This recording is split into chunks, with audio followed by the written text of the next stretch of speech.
tetap teguh, selamat dari tiap seteru, naungan yang tetap teguh. Ya Yesus batu karang perlindungan, perlindungan, perlindungan. Ya Yesus batu karang perlindungan, naungan yang tetap teguh. Selalu kau di sisiku, naungan yang tetap teguh. Tak ada takut padaku, naungan yang tetap teguh. Ya Yesus batu karang perlindungan, perlindungan, perlindungan. Ya Yesus batu karang perlindungan, naungan yang tetap teguh. Ya Yesus batu karang perlindungan, perlindungan, perlindungan. Ya Yesus batu karang perlindungan, naungan yang tetap teguh.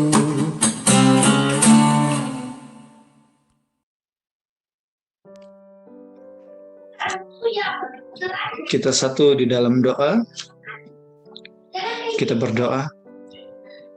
Ya Tuhan, Bapa kami dalam kerajaan sorga, pada malam hari ini ya Tuhan, kami datang kepadamu. Kami percaya bahwa Tuhan adalah batu karang kami yang teguh, yang senantiasa menjaga memelihara kehidupan kami. Bapa di sorga, pada malam hari ini ya Tuhan, kami bersyukur di mana Tuhan terus menyertai kehidupan kami, menjaga memelihara kehidupan kami, sehingga pada malam hari ini kami boleh berjumpa satu dengan yang lain, walaupun melalui Zoom ini ya Tuhan. Bapa di sorga, saat ini kami akan belajar tentang firman Tuhan. Biarlah Tuhan memberikan kami hikmat, kemampuan, kebijaksanaan, sehingga kami boleh mengerti dan memahami apa yang menjadi isi dari firman Tuhan, dan menjadi berkat bagi kami semua. Bapa di sorga, berkatilah jaringan yang kami gunakan, dan berkati juga bagi host yang memimpin kami, dan biarlah semuanya menjadi berkat dalam kehidupan kami. Kami akan memulai kegiatan kami nih ya Tuhan. Kami serahkan di dalam nama Yesus kami berdoa. Amin. Amin. Amin. Terima kasih untuk kandidat Kres yang telah memimpin kita dalam doa pembukaan. Oke, malam hari ini seperti yang saya katakan di awal tadi, kita akan belajar dari Kejadian pasal 2. Saya percaya malam hari ini kita temukan lebih banyak lagi kebenaran yang tentunya akan menguatkan kita. Kita sama-sama belajar ya. Saya belajar dari teman-teman, teman-teman juga sebaliknya demikian. Oke, langsung saja. Dari Kejadian 2 nanti saya berikan waktu seperti biasa. 15 menit kita akan baca sama-sama. Kemudian kita akan menjawab pertanyaan lagi. Masih metode question. Penyelidikan tentang ayat demi ayat dari Kejadian pasal 2 ya. Nah, pertanyaannya malam hari ini yang pertama, apa tujuan Allah berhenti atau beristirahat pada hari yang ketujuh? Wow, ini luar biasa ya. Kita harus temukan ini ya. Saya rindu teman-teman temukan sesuatu hal yang menguatkan kita ya. Malam hari ini, kenapa ya Tuhan beristirahat? Apakah Tuhan lelah? Seperti itu ya. Nanti kita cari tahu. Oke, yang kedua, nah saya kasih clue ya. Sebutkan 3 unsur atau bahan dasar yang digunakan Allah untuk menciptakan manusia. Kita harus tahu ini ya, kita ini terbuat dari apa ya. Kalau selama ini mungkin kita dengar, oh manusia terbuat dari tanah liat. Apakah benar? Ayat Alkitab yang akan menjawab. Oke, yang ketiga, apa yang kita temukan pada ayat 9? Wah, ini luar biasa ya. Nanti baca ayat yang 9 dan temukan sebanyak mungkin ya. Apa yang kita temukan pada ayat yang ke-9. Oke, selanjutnya yang keempat, apa tujuan Allah menempatkan pohon kehidupan dan pohon tentang pengetahuan yang baik? Nah, ini salah ya. Tentang yang baik dan pengetahuan yang baik dan yang jahat. Nah, kita cari tahu ya. Kenapa Tuhan tempatkan kedua pohon ini? Kenapa nggak usah Tuhan? Supaya manusia jangan jatuh dalam dosa, begitu toh? Nah, tapi pasti Tuhan punya tujuan. Nggak mungkin Tuhan lakukan sesuatu tanpa tujuan yang baik. Saya rasa mengerti ya. Nanti kalau ada yang tidak dimengerti boleh ditanyakan ya. Oke, next. Pertanyaan selanjutnya. Apa yang kita temukan pada ayat 16 dan 17? Wah, ini luar biasa ya. Ayat 16 dan 17. Nanti ada kesempatan bagi kita untuk mencari tahu apa yang ada dalam ayat yang ke-16 dan ayat yang ke-17. Oke, selanjutnya apa yang kalian temukan pada ayat 18? Nanti baca ayat 18 dan tulis sebanyak mungkin apa yang kita temukan. Oke, selanjutnya ini juga kita harus belajar ya. Apa bahan dasar yang digunakan Allah untuk menciptakan Hawa? Nah, ini berbeda dengan pertanyaan yang kedua ya. Karena sebenarnya Adam itu artinya manusia sebenarnya. Jadi Adam bahasa aslinya ya, manusia. Jadi ini pertanyaan lebih ke Adam ya. Kalau ini pertanyaannya bahan dasar apa yang digunakan Allah untuk menciptakan Hawa atau perempuan ya. Saya rasa mengerti, nanti kalau kurang mengerti bisa ditanyakan. Oke, yang selanjutnya apa yang kalian temukan pada ayat 24 dan 25? Wow, ayat 24 dan 25 ini sangat luar biasa nih kalau kita belajar nanti. Oke, selamat malam juga buat teman-teman yang baru join. Sini ada OMT Vivi, terima kasih baru bergabung. Masih lagi konekkan audio. Selamat malam Vivi, bisa dengar kami? Lambaikan tangan kalau dengar ya. Biasa kan lambaikan tangan kalau tidak mampu ya. Tidak mampu.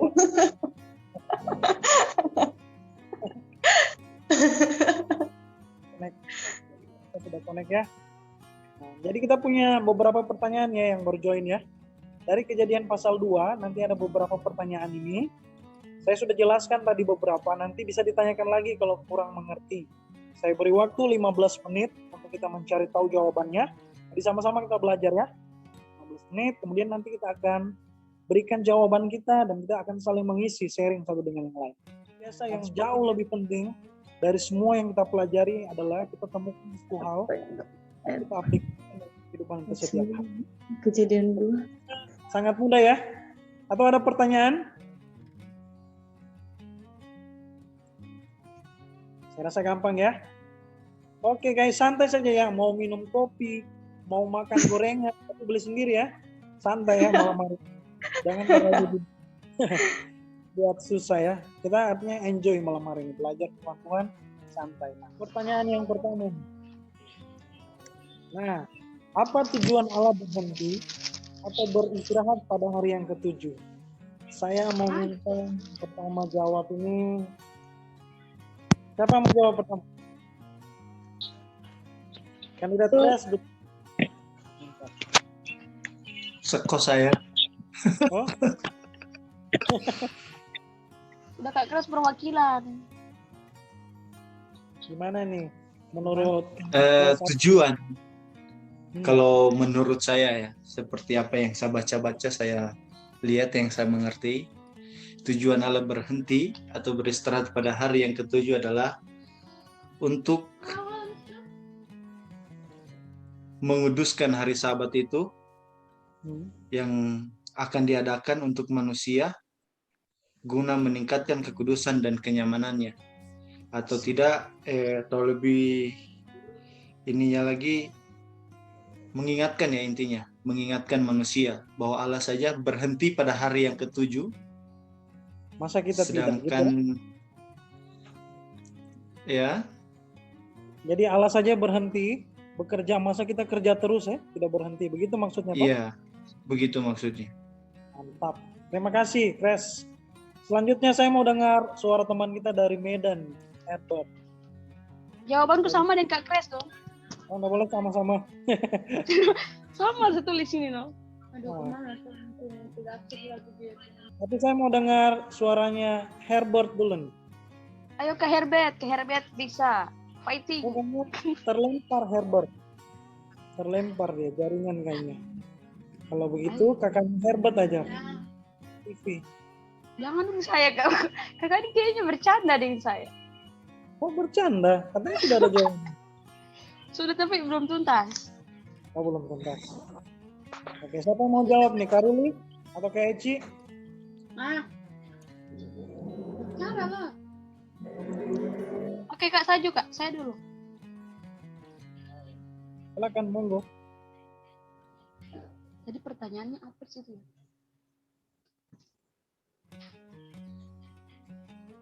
Apa tujuan Allah berhenti atau beristirahat pada hari yang ketujuh? Kalau menurut saya, karena Allah ingin memberikan contoh kepada setiap manusia bahwa hari yang ketujuh atau hari Sabat adalah hari di mana kita berhenti melakukan segala aktivitas kita, segala pekerjaan kita, dan pada hari yang ketujuh adalah waktu kita untuk bersekutu bersama dengan Allah. Terima kasih. Luar biasa, tepuk tangan untuk Vivi. Tepuk tangan. Tepuk tangan. Mantap. Nah, terima kasih. Sekarang saya Terima mau dengar kasih. Kak Ruli atau Kak Eci. Kak Ruli dulu. Bisa dengar Kak Ruli? Ini kayak sekolah tuh. Rudi. Ya. Kayaknya Kak Ruli lagi jaga adik sekarang. Bicara lah kan. Kakak sudah lihat mukaku kan? Kenapa? Sudah. Kayaknya Sama Kak Ruli pula terlalu juga jaringan kayaknya. Masih. Kak Eci, gimana Kak Eci?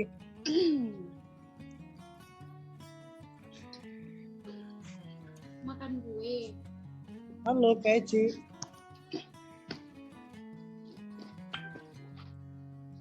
Saya tahu masalah jaringan kalau di Palu nih Kak. Kok mau? Eci. Oke, nanti menyusul ya. Jadi terima kasih untuk jawabannya. Tanya sama aku. Nah, kita bongkar ya. Kalau saya, apa tujuan Allah berhenti atau beristirahat pada hari yang ketujuh? Saya temukan ada dua hal. Nah, yang pertama, Allah ingin menikmati. Nah, ini garis bawahi ya. Allah ingin menikmati dan merayakan mahakarya atau ciptaannya. Jadi Allah punya rasa puas juga ya. Sebab segala sesuatu sudah sempurna. Jadi Allah ingin menikmati dan merayakan. Karena semuanya sudah sempurna. Saya garis bawahi kata sempurna. Ternyata kata sempurna ini mungkin bagi kita kalau sempurna itu jangan pernah puas ya. Harus sampai sempurna gitu kan banyak orang. Ternyata waktu sisinya Allah kata sempurna ini disertai dengan rasa puas. Jadi sebenarnya sempurna itu akan datang kalau kita punya yang namanya rasa puas. Makanya Allah berhenti, tidak bekerja terus, karena Allah punya rasa yang ini, sifat yang ini, rasa puas dengan segala ciptaan. Dari hal ini kita juga belajar, ternyata Allahnya kita itu bukanlah Allah yang terus bekerja tanpa menikmati dan merayakan. Jadi waktu hari Minggu, sebenarnya hari Sabat kalau dalam tradisi Yahudi adalah hari Sabtu ya. Jangan pikir hari Minggu ya. Nanti ke depan ini baru bapak-bapak gereja memberikan kesepakatan bahwa hari Minggu yang menjadi ibadahnya kita. Kalau Advent masih hari Sabtu. Karena memang hari Sabat hari Sabtu. Tapi dari semua hal ini bukan masalah harinya ya. Masalah utamanya adalah kita berikan waktu satu hari. Gitu. Jadi Tuhan juga punya rasa puas. Bayangkan kalau Tuhan tidak punya rasa puas ya. Ciptakan terus. Mungkin Tuhan sedikit iseng, saya mau buat bulan jadi 2 nih, kayak gitu Bang. Saya mau buat mukanya Adam ini jadi 2 lah, matanya 3 gitu. Kan jadi aneh kan kalau gitu ya. Jadi harus punya rasa puas ya. Kita belajar dari Tuhannya kita. Kita memang kejar yang sempurna, tapi harus disertai dengan rasa puas. Itu yang pertama. Yang kedua, jadi Allah ingin mengajarkan manusia, betul tadi kata Kak Kres, kata Vivi juga, Tuhan ingin mengajarkan manusia tentang model dan pola keteraturan bekerja. Jadi Tuhan yang kita bekerja itu ada polanya, teratur Tuhan bekerja. Nah, untuk menunjukkan bagi kita bahwa hidup itu bukan untuk bekerja saja, tapi juga untuk menikmati hasil pekerjaan. Artinya bayangkan kalau saya kasih contoh Vivi kerja terus, misalnya Vivi punya perusahaan kan, kerja terus, Senin sampai Senin kerja tanpa istirahat gitu. Bayangkan, bisa capek kan? Tuhan yang tidak terbatas saja berhenti. Bagaimana kita yang terbatas ini kan, mempunyai fisik yang terbatas, kemampuan yang terbatas, kita forsir semua, kita punya kekuatan untuk kerja. Bayangkan juga kalau Vivi sudah punya keluarga, Kres punya keluarga. Kerja terus, tidak ada waktu untuk keluar. Jadi Tuhan yang kita luar biasa, diajarkan kita untuk model dan pola kerja yang teratur. Untuk apa? untuk kebaikan kita juga, Pak. Seperti itu. Saya rasa dapat dimengerti ya. Gimana? Oke, kita lanjut ya. Paham? Mungkin ada pertanyaan? Aman ya? Di waktu hari Minggu, waktu kita beribadah sebenarnya kita turut dengan Tuhan menikmati apa yang Tuhan buat dalam pekerjaan kita, dalam pelayanan kita, dan merayakan campur tangan Tuhan dalam kehidupan kita. Jadi sebenarnya hari Minggu itu saatnya untuk enjoy, menikmati ya. Makanya ibadahnya harus dibuat se-enjoy mungkin. Kita masuk dalamnya dengan suasana. Kita ingin nikmati semua kebaikan Tuhan. Kita ingat 6 hari Tuhan sudah tolong kita. Hari yang ke-7 ini kita mau merayakan semua kebaikan. Jadi begitu esensi dari hari Sabat. Terus. Oke, kita next. Guys, kita kayak YouTuber. Nah, yang kedua, sebutkan 3 unsur atau bahan dasar yang digunakan Allah untuk menciptakan. Siapa mau jawab nih? Saya tidak tunjuk lagi.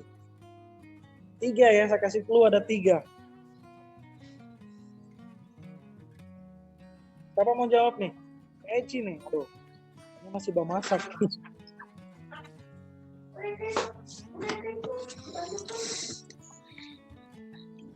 Ayo yang lain lagi. Mau dengar?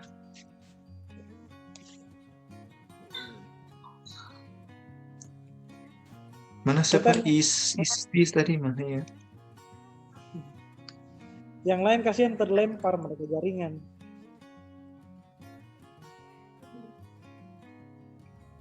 Oke, saya mau dengar jawaban dari Vivi ya. Setelah itu, maaf Kak, bukan menolak, saya belum jawab.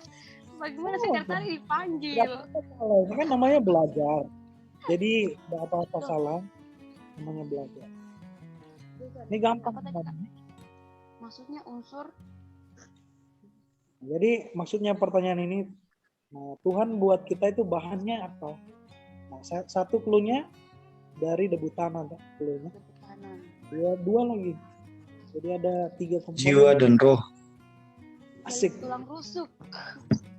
Wih. Dari tulang rusuk. Oh no, ini manusia sebenarnya bahasa aslinya itu Adam. Nah, ini berbicara Adam, bukan Hawa. Hawa nanti sebentar. sebentar. Adam atau Hawa? Ada pertanyaan. Tadi, saya kira dua-dua. Dia lagi.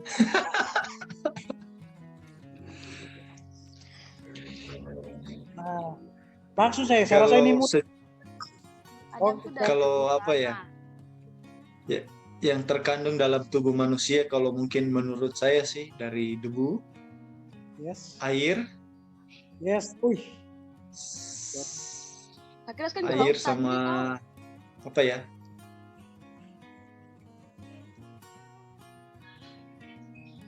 Oksigen kali ya. Ya, Kak, kalau tidak ada nafas, tidak ada kehidupan. Nah, saya salut sama Kres ya, karena Kres teliti dengan ayat yang menyatakan tentang ini ya. Vivi juga salut kok.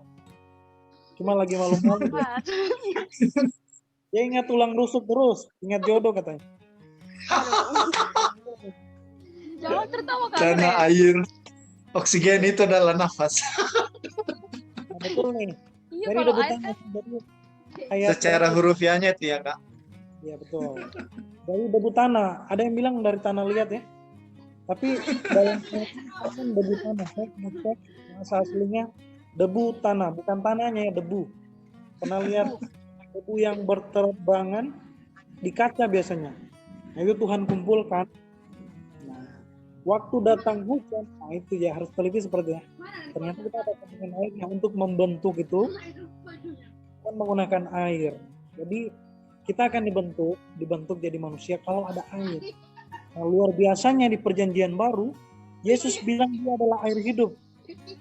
Nah, jadi kalau kita mau dibentuk, kita harus libatkan Yesus dalam hidup kita. Karena dia air hidup. Wih. Dan yang terakhir, nafas. Jadi kedua hal ini tidak ada gunanya kalau Tuhan tidak hembuskan nafasnya. Saya cari juga bahasa aslinya ditulisannya spirit, roh. Tuhan. Kan dikatakan juga soul, jiwa.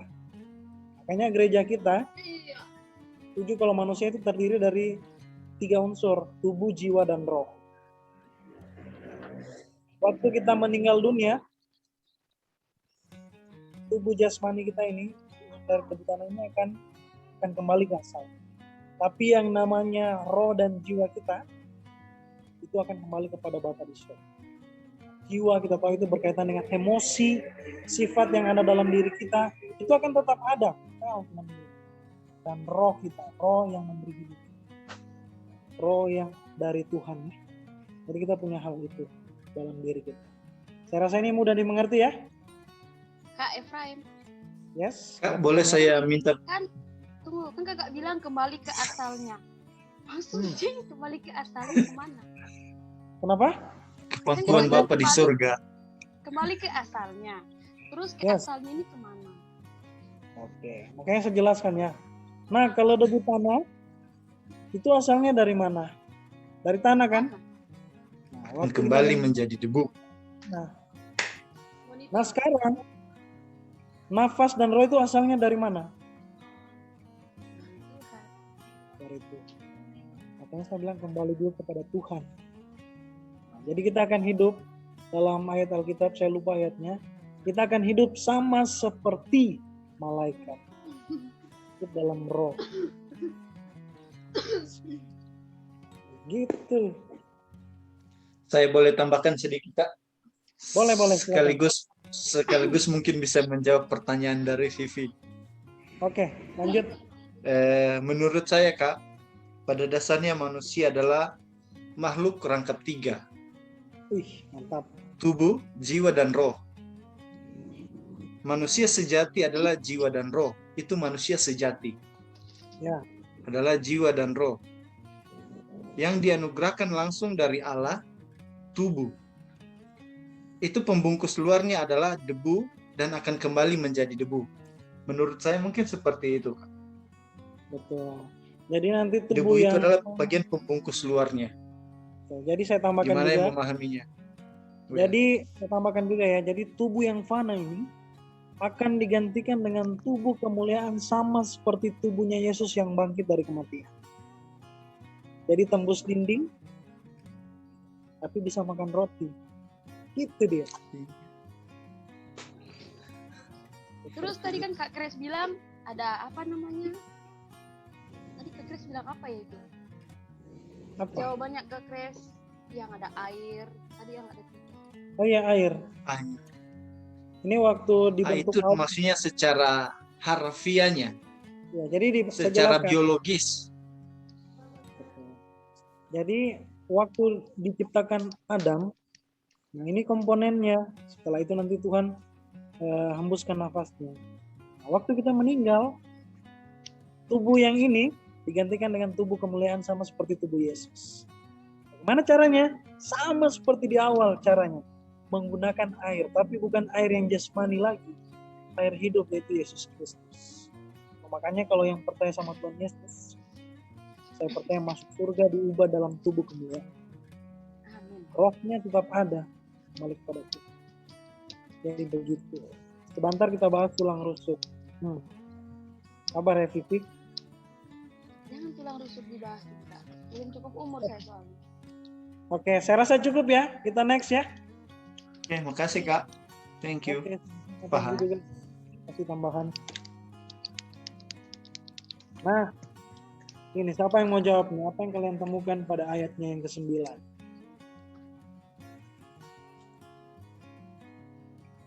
Kalau ayat yang ke-9 Silakan siapa yang mau jawab.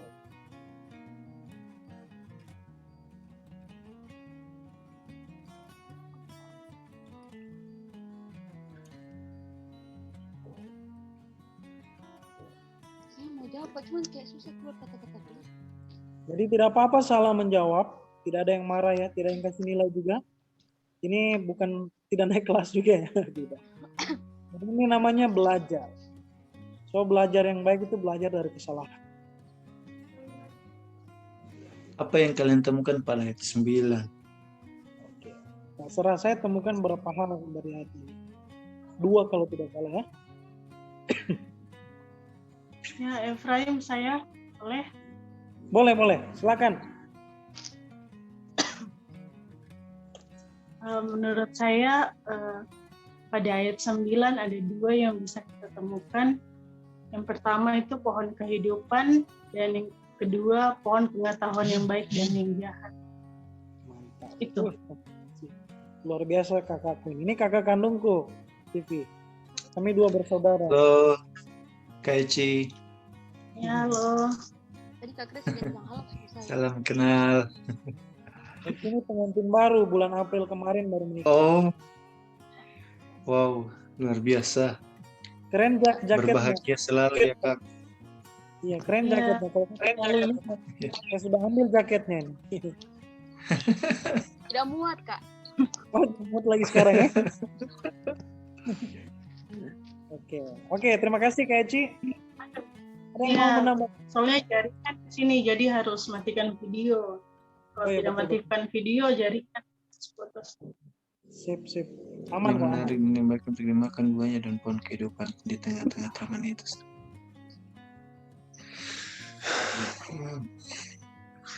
Terus terlalu berat berarti. Minum kopi Saya dulu. jawabanku sama kayak Kak Eci ya. Oh, sama. Mantap. Ya, sama. Oke. Kalau Kres, sama atau ada yang beda? Atau ada tambahan? Sebelum saya buka jawaban saya.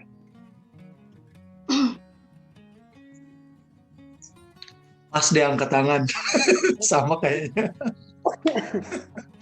Nah, kalau saya ada 2 juga saya temukan terkait dengan pohon pengetahuan yang baik dan yang jahat. Nah, ternyata dari ayat ini saya temukan Allah itu dengan sadar atau sengaja ya menumbuhkan pohon kehidupan dan pohon pengetahuan yang baik dan jahat. Ternyata Tuhan secara sadar sengaja ya, pasti ada maksudnya. Nanti setelah ini kita akan tahu apa maksud Tuhan. Yang pertama, yang kedua saya temukan Tuhan tempatkan kedua pohon ini di tengah-tengah, jadi sentral pusat perhatian. Tuh. Jadi Tuhan sengaja tempatkan di tengah-tengah taman itu ya, supaya dia jadi perhatian. Jadi ada pohon tentang kehidupan, ada juga pohon tentang pengetahuan yang baik dan baik. Itu saya temukan 2 ya. Nah, sekarang pertanyaan selanjutnya berkaitan dengan ini. Ini menarik nih. Apa tujuan Allah menempatkan pohon kehidupan dan pohon tentang pengetahuan yang baik dan yang jahat? Siapa yang temukan alasannya Tuhan? Tadi dia sengaja kan? Sengaja tempatkan kedua tengah-tengah lagi. Jadi pusat perhatian. Pasti ada tujuannya. Apa yang temukan tujuannya? Ini tidak dapat dalam ayat. Tapi saya percaya ayat itu ada pesan-pesan tersirat di dalamnya. Saya temukan kalau tidak salah 2 hal juga ya.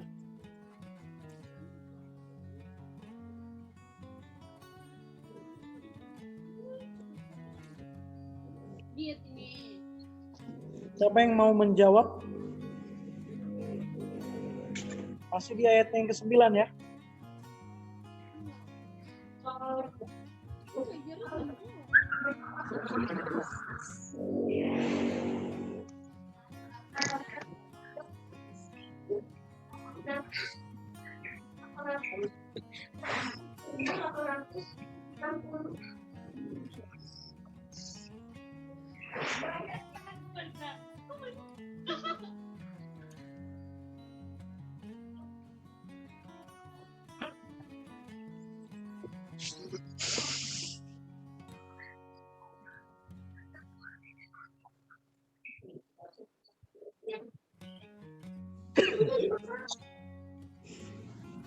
Ini berpikir keras kayaknya ini ya.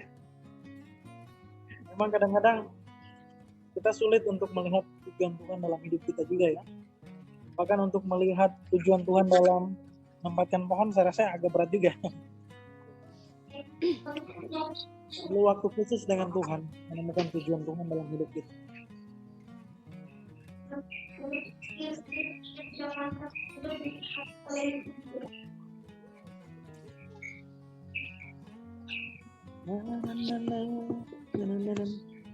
Cluenya buat kita, jawabannya, tapi bisa kita renungkan pesan apa yang Tuhan ingin sampaikan?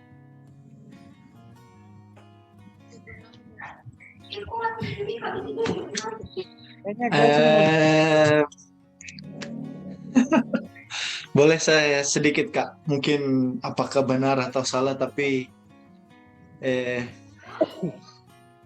saya punya pendapat sedikit tentang apa tujuan Allah menempatkan pohon kehidupan dan pengetahuan tentang yang baik dan yang jahat. Pertanyaan yang kedua, ketiga gini Kak. ini keberapa tadi? 4 nih.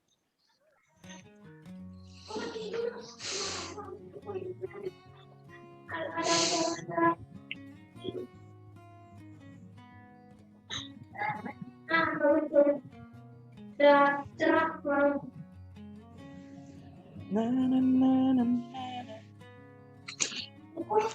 Apa tujuan Allah menempatkan pohon kehidupan dan pohon pengetahuan tentang dan yang jahat? Tunggu ya Kak, sabar. Sepertinya terputar lagi. Apa? Aku juga dulu lama baru saya temukan jawaban dari hal ini. Saya pikir, Tuhan, kenapa harus ditempatkan pohon ini? Kalau toh nanti manusia akan jatuh. Oke lah pohon kehidupan. Tapi kenapa harus ada pengetahuan yang baik dan jahat? Akhirnya waktu manusia makan jatuh dalam dosa. Itu. Apa sih maksudnya Tuhan gitu? Kak, jawabannya temanku. Oke. Kuat. Mic-nya harus lebih dekat.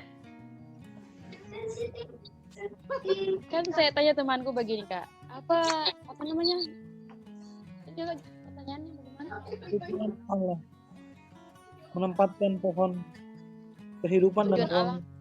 Tujuannya temanku bilang supaya kita mengetahui mana yang baik dan jahat. Terima kasih. Kan saya bilang temanku. Kan saya bilang kakak temanku yang jawab. Bisa jadi. Terima kasih. Saya hargai pendapat. Kak Eci gimana? Sudah dapat jawaban? Atau masih terasa susah? Kalau menurut saya, tujuan alam menciptakan pohon kehidupan dan pengetahuan yang baik dan jahat, mungkin ya ini pendapat saya, mungkin untuk menguji iman atau ketaatan Adam pada saat itu atau manusia. Ya, mungkin begitu. Sama dengan jawaban saya satu itu. Kalau Grace gimana ini? Sudah garuk-garuk kepala ini.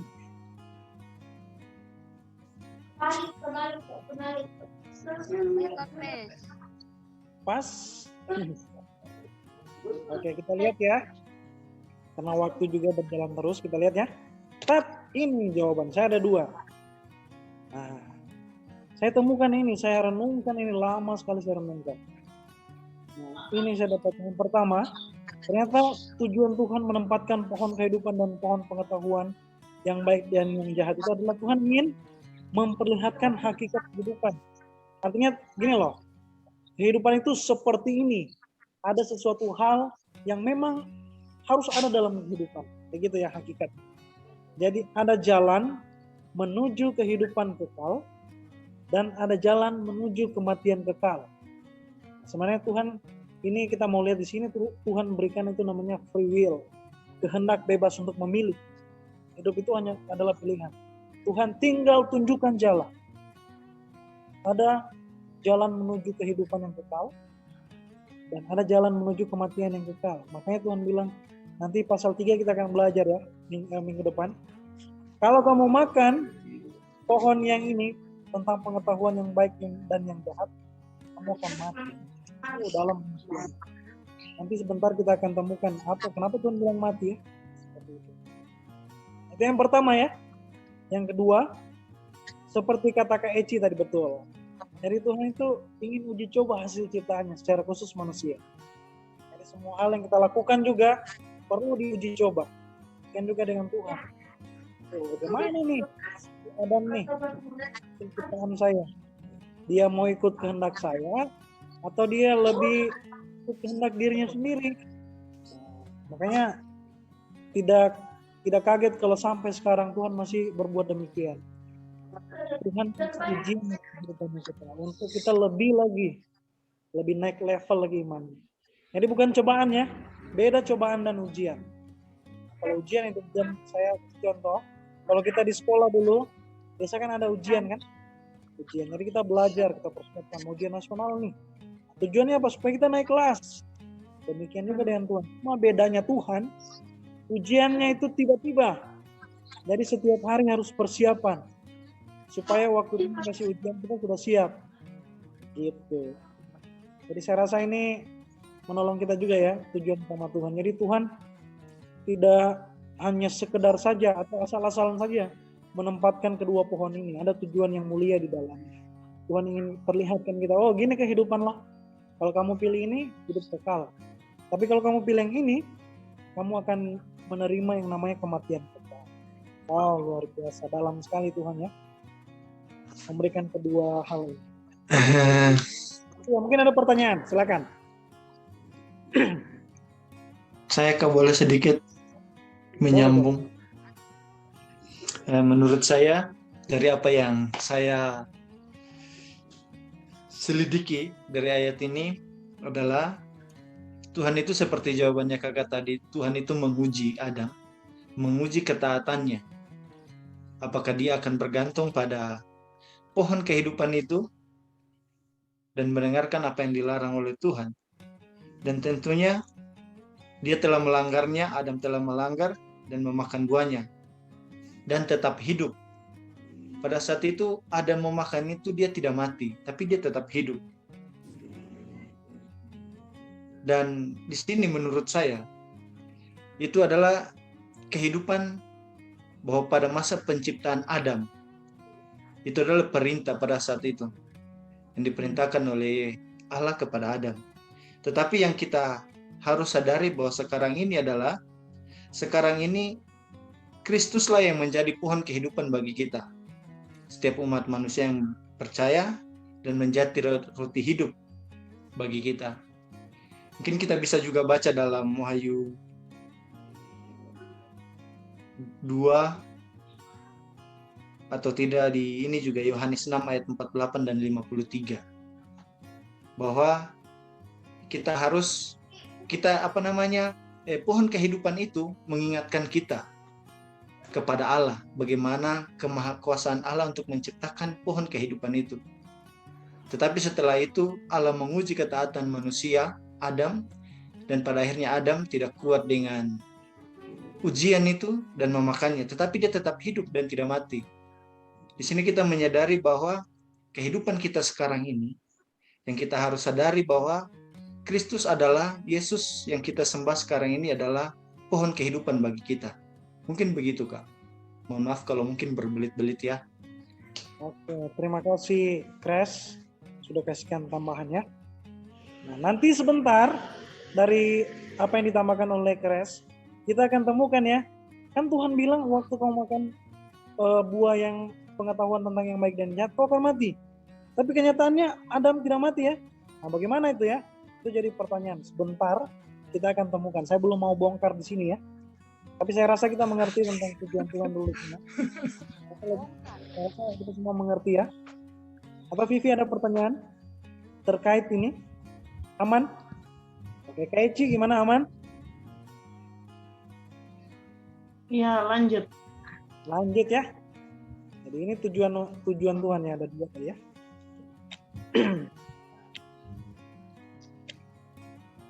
Nah ini kita belajar lagi. Apa yang kalian temukan pada ayat 16 dan ayatnya yang ke-17. Wow.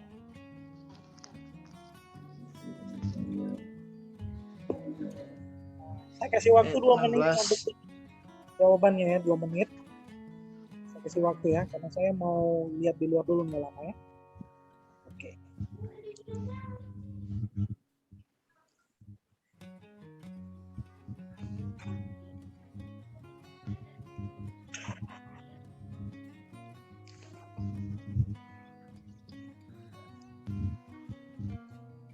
Kak Kres, Kenapa? Kak Kres duluan ya. Ada Kaici, boleh tuh. Kaici yang duluan, yang tua lebih dulu. Kita sama ya Kak, karena kita ulang tahun pas hari Kamis. Sama kita harinya hari Kamis. Bulannya sama.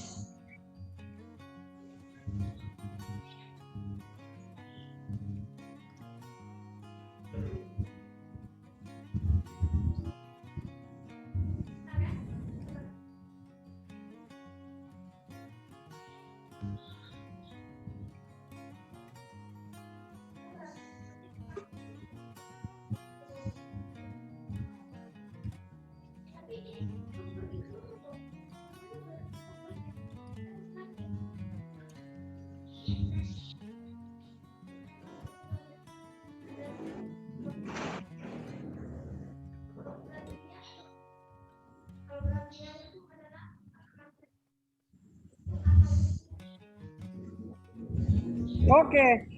So, saya mau dengar jawaban dari kita semua nih. Siapa dulu yang pertama? Kaici.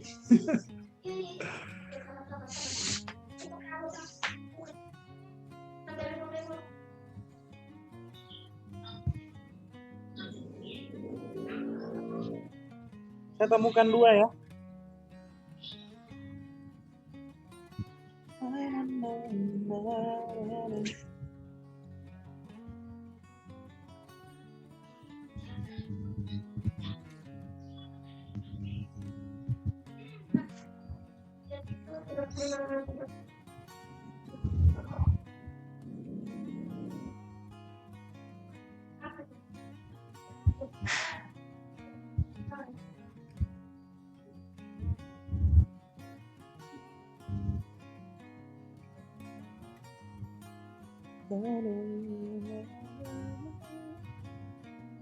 Ada yang bisa jawab? Tunggu Kak. Ayat 16-17.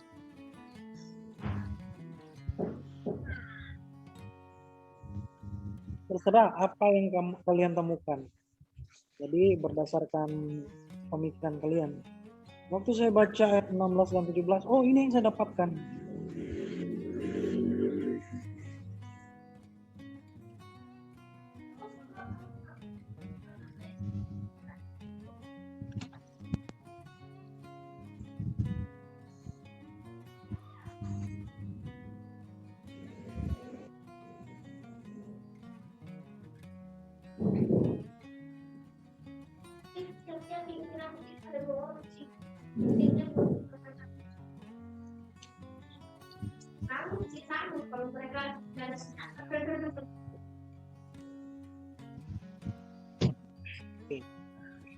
Kalau masih memang sedikit berat ya. Saya bongkar saja jawabannya, nanti bisa tambahkan ya teman-teman. Nah, dari ayat 16 dan 17, saya dapatkan hal yang baru. Ternyata. Yang pertama, ternyata yang Tuhan larang itu hanya jangan makan buah pohon pengetahuan yang baik yang jahat. Tuhan tidak larang jangan makan pohon kehidupan. Gitu. Jadi ini sebenarnya hal yang menarik sebenarnya. Tapi justru nanti kejadian dia kita lihat, ternyata Adam dan Hawa lebih tertarik dengan pohon ini. Mungkin juga karena pohon ini, waduh luar biasa. Biasa memang yang dilarang-larang yang sering dilakukan ya. Gitu. Saya temukan yang tidak larang mereka untuk makan kehidupan. Saya berpikir, Adam dan Hawa makan buah pohon kehidupan saja ya. Tetapi mereka lebih memilih ini. Pertama, coba perhatikan ayatnya. Ya. Tuhan tidak ada larang makan kehidupan, cuma hanya larang pohon yang ini. Nah, yang kedua, kalau mereka makan pohon yang dilarang, seperti yang saya sampaikan tadi, pasti akan mati. Nah, ini saya mau jelaskan tentang kematian. Karena ada pertanyaan tadi kan, waktu Adam makan, lo nggak mati, hidup kan, masih lama. Umurnya masih panjang, berapa? Ada yang tahu umurnya Adam? Lihat ya, dia mati. lebih kalau tidak salah. Begitu. Jadi kematian sini yang Tuhan maksud, kalau kita mau cari di dalam katanya adalah dua hal sebenarnya kematian. Yang pertama kematian rohani, terpisah dari Allah. Kita tahu setelah kejadian itu, Adam dan Hawa terpisah dari Allah, diusir dari Taman Eden. Nah, jadi itu kematian rohani. Jadi waktu kita sebenarnya jauh dari Tuhan, terpisah dari Tuhan, sebenarnya rohani kita sudah mati, saudara-saudara. Jasmani, roh dan jiwa, terpisahnya roh dan jiwa dan tubuh, dari tubuh.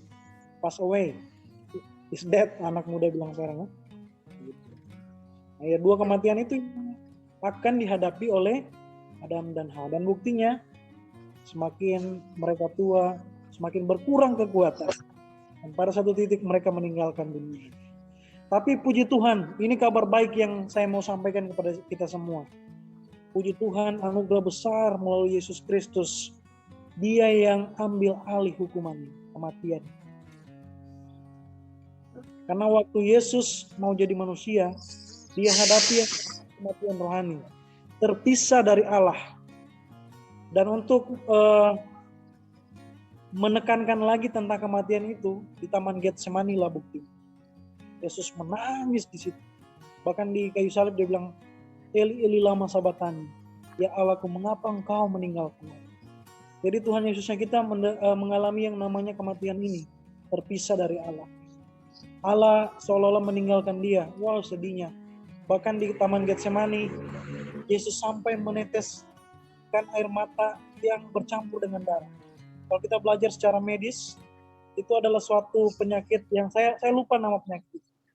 Tapi kurang lebih itu penyakit adalah di mana manusia menghadapi stres, tekanan yang sangat mendalam sampai mengeluarkan darah dari air matanya bercampur dengan darah.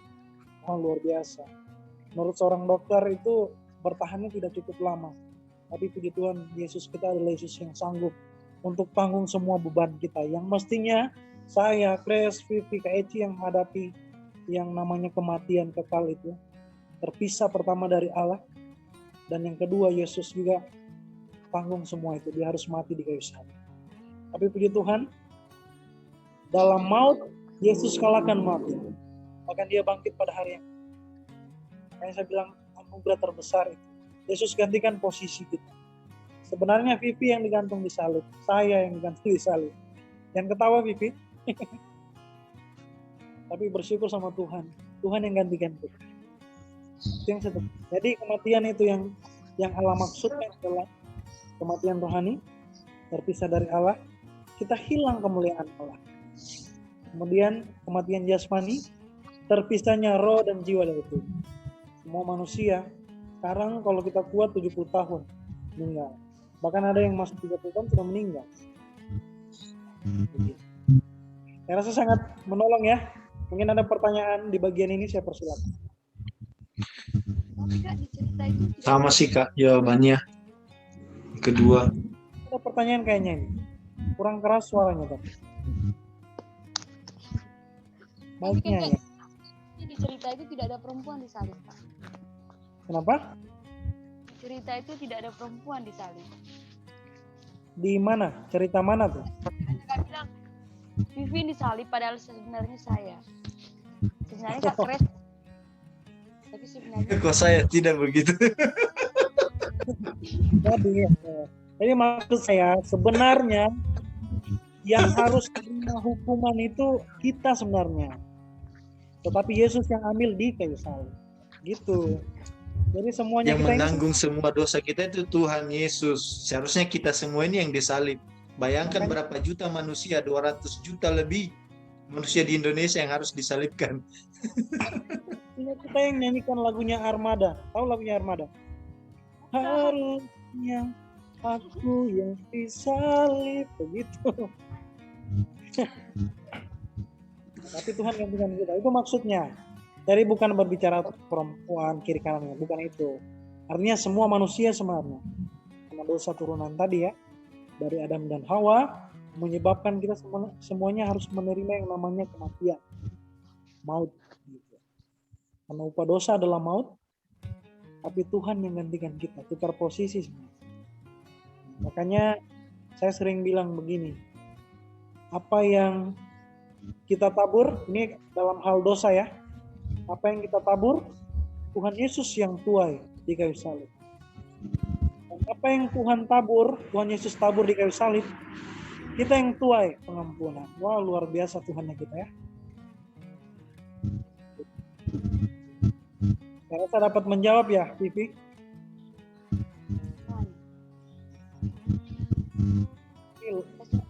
Banyak sama Tuhan Yesus yang sudah gantikan posisinya kita di kayu salib.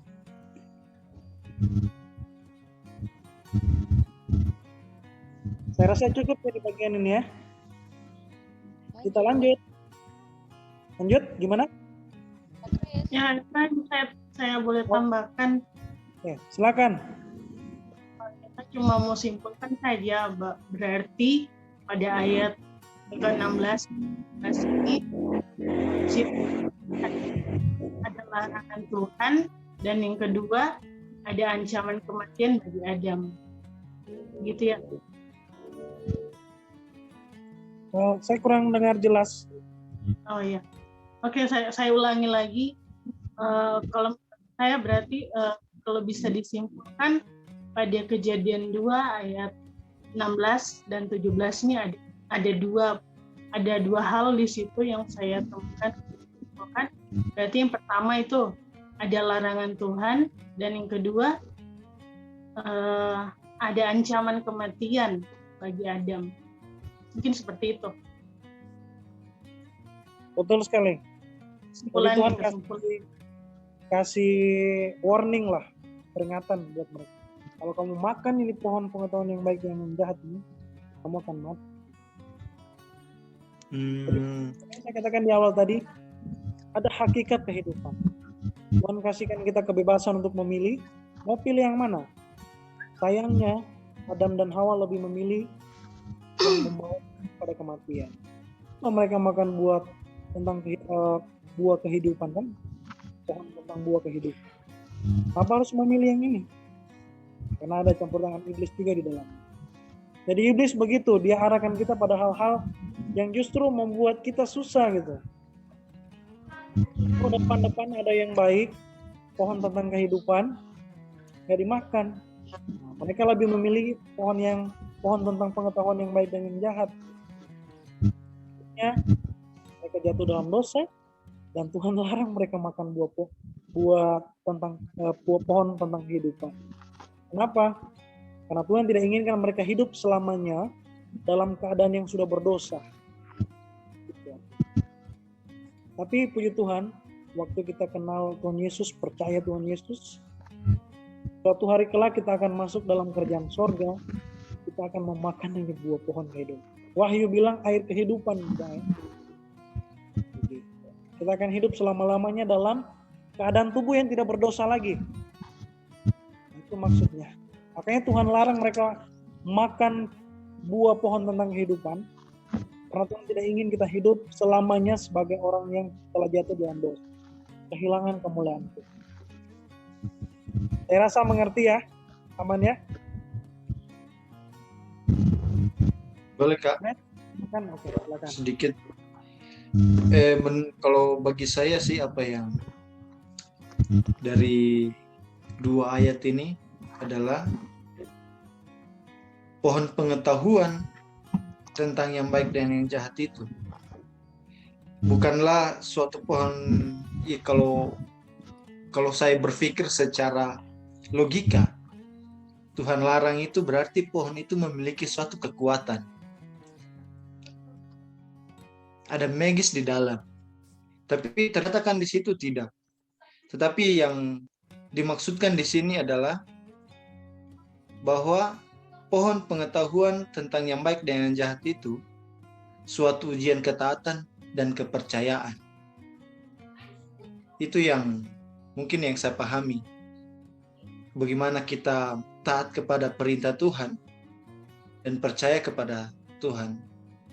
Itu menurut saya kalau untuk pohon pengetahuan tentang yang baik dan yang jahat. Gimana? Baik, terima kasih Kras. Betul ya. Jadi Tuhan itu tidak memaksa kita, karena ada yang saya katakan tadi, Tuhan berikan kita kebebasan untuk memilih, termasuk menolak anugerah Tuhan. Wah, makanya kita dikatakan makhluk yang mulia, tidak seperti robot.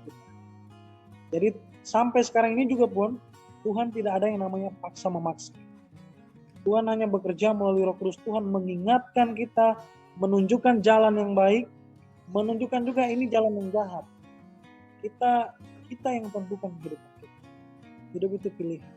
Tuhan tidak pernah paksa kita untuk jadi opsi. Tidak.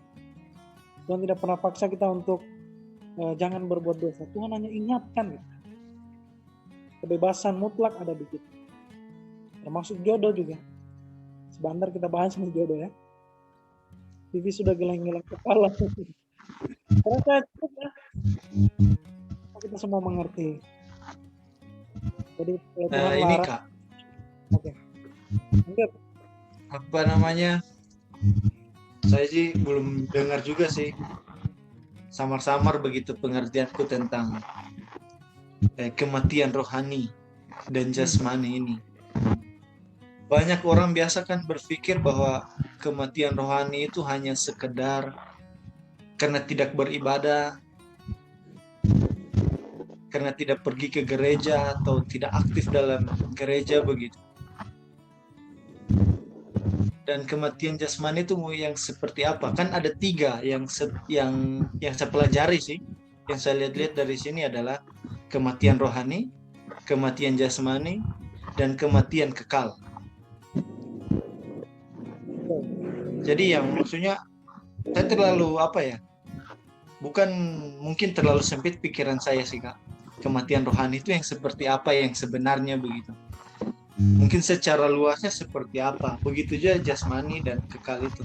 Supaya kita lebih memahami begitu Kak.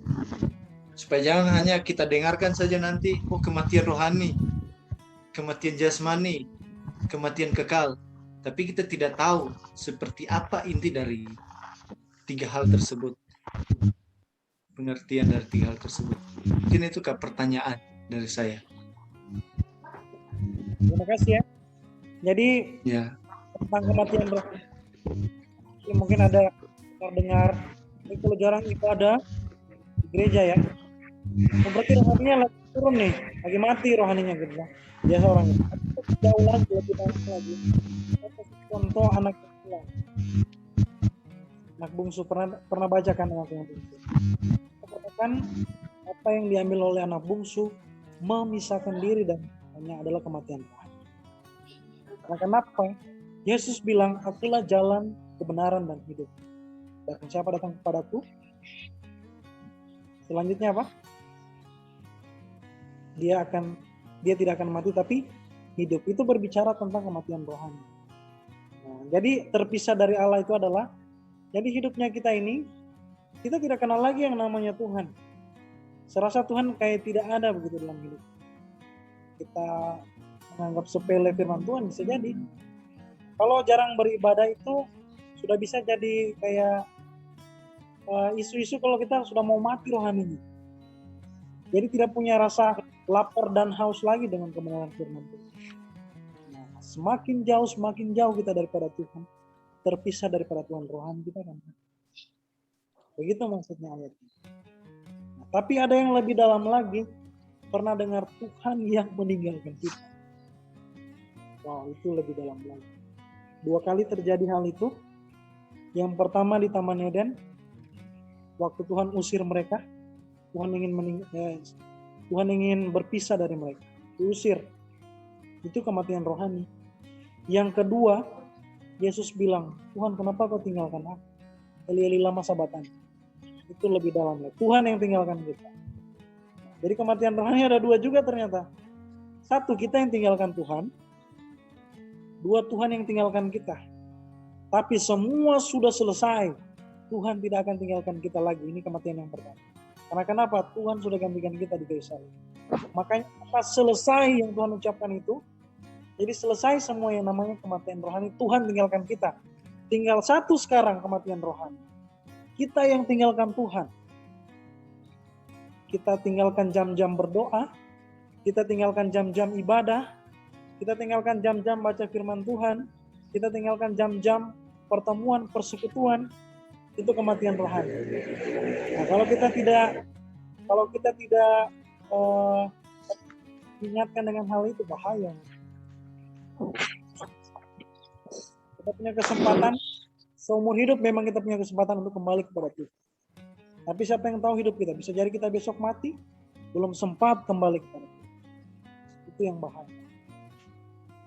Makanya doktrin kita yang ke-9 lebih jauh berbicara tentang itu. Jadi luas sebenarnya doktrin kita ya. Tetap taatan pada Kristus.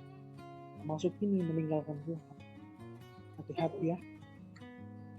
Begitu, saya rasa dapat menolong ya. Dari kematian rohani yang pertama tadi, Tuhan tinggalkan kita, sudah selesai di kayu salib. Tinggal sekarang. Saya rasa tidak ada kita yang hadir malam hari ini ingin mati rohani. Tergantung kita sekarang ya. Siapa yang mau Tuhan. Oke.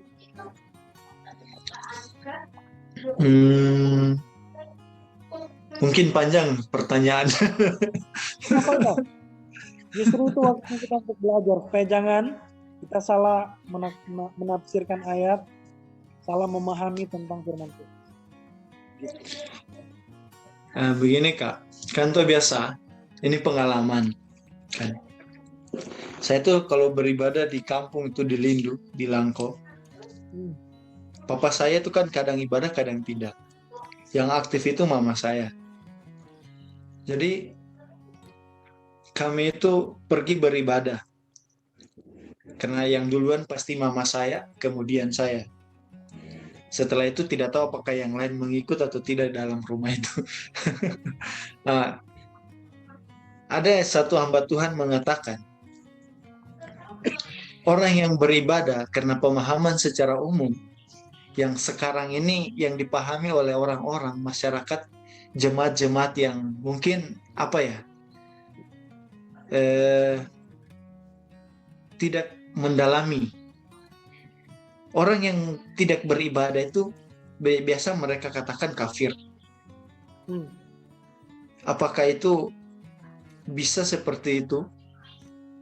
Dan ada juga mengatakan bahwa orang yang tidak beribadah itu, yang menjauhi diri dari persekutuan-persekutuan, itu adalah gagal iman. Jadi mana yang lebih tepatnya menurut kakak?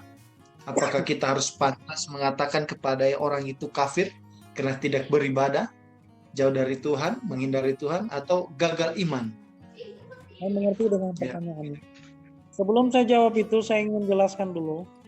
Ternyata di Alkitab kita ada 3 kali muncul kata ibadah dengan pengertian yang berbeda. Yang pertama namanya latreo, bahasa Ibrani. Latreo itu adalah ibadah secara liturgi yang kita lakukan setiap hari Minggu biasa. Jadi ada susunan acara, 2 lagu cepat, 2 lagu sedang, kayak lagu lambat. Ya. Itu namanya latreo, ibadah. Kemudian yang kedua namanya aboda. Aboda adalah ibadah setelah ibadah, saya mau katakan.